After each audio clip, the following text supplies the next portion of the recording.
Guys, welcome back to my channel. Today we're going to be covering topic why these guys are so lucky part 2. I'm going to start out by talking about these two co-anglers I used to travel with. They were the most successful co-anglers I'd ever met at this given time. One of them had way over $200,000 in earnings. The other one had way over $100,000 in earnings. They were the most coolest guys you'd ever want to travel with and all. They're always cutting up, laughing, practical jokes, but you've never thought they were real serious co-anglers or tournament anglers.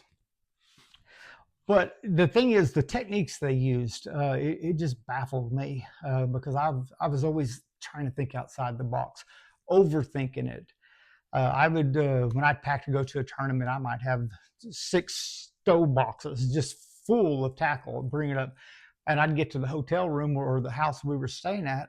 They would have a small tackle box, might have a couple of Walmart bags full of worms. But anyhow, I noticed that every tournament we went to, it didn't matter if it was a Highland Reservoir here in the Ozarks, an East Tennessee TVA lake, a natural lake, they always seemed to have the same stuff tied on everywhere they went.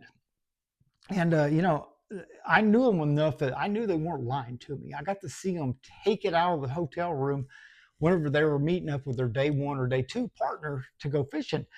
And one of the techniques they always had tied up, they had this tied up everywhere they went. And they claim this is their money bait. This is what gets them paid. Carolina rig. I know most guys these days do not like throwing this thing. They call it a quitter rig. I know it's not cool to throw or whatever. You stay hung up a lot and all that.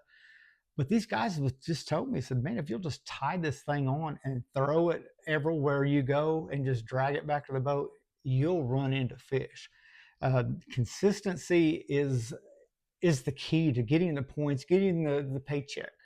And this bait here always catches fish no matter where you go, unless you're in a, say for instance, a lowland reservoir like Okeechobee or something like that. Obviously you're going to deal with the grass, but any other place, throw this thing out straight out of the back of the boat, drag it, get you a Coke and enjoy.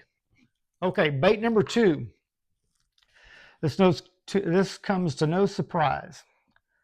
Spinning rods and shaky heads. They always had a shaky head on. It doesn't matter where we went, it was a shaky head.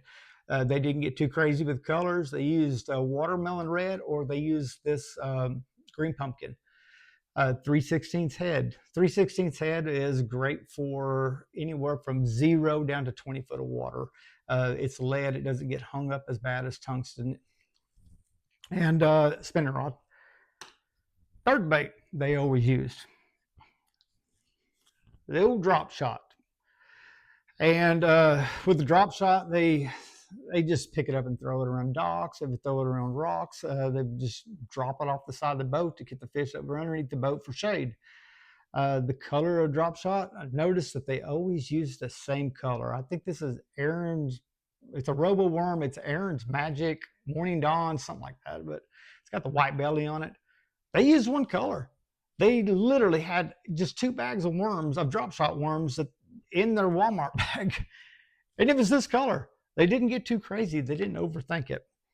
Now, when it come down to, say we went to a reservoir that had, you know, stained up, it was muddy, they're going to be flipping like laydowns, logs, grass patches, docks.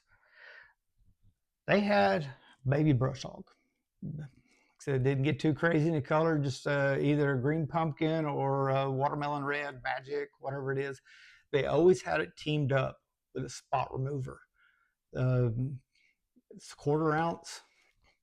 It's simple, but the thing is, they put it in their hand. They just flipped all day long. And these guys, they made a killing. I literally, I can never beat them. I was glad to see them leave and, you know, get families so they could quit fishing. I could start making some money. They were just very, very talented anglers. Well, anyhow, guys, I hope this helped.